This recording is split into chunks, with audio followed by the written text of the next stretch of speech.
অনিশ্চয়তা বাতাবরণ যদি তৈরি হয় তার জন্য একমাত্র দায়ী যদি কেউ হন তার নাম বাংলার মুখ্যমন্ত্রী মমতা ব্যানার্জি।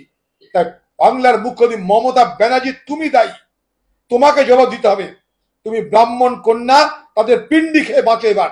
এই টাকা তুমি কেন আজকে এই এই এই দুর্ভোগের জন্য কারণ কি? বাংলার সাধারণ মানুষ সবাই বোঝার চেষ্টা করুন। পয়সা দিয়ে চাকরি নিয়েছে সেও দুর্নীতি শিকার, যে যোগ্যতার কারণে চাকরি পেয়েছে অথচ চাকরি ভোগ করতে পারলো না সেও দুর্নীতির শিকার।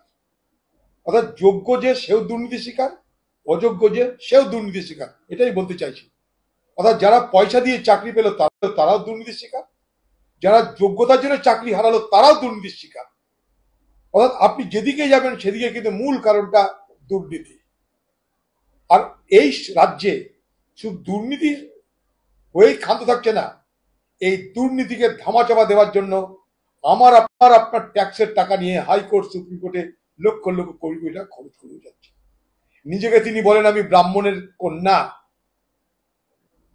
আজকে সেই ব্রাহ্মণ কন্যা এই সমস্ত যুবক যুবতীদের পিণ্ডি খেয়ে বেঁচে থাকুন, কারণ আগামী দিনে তাদের মধ্যে কে কোথায় যাবে জানি না।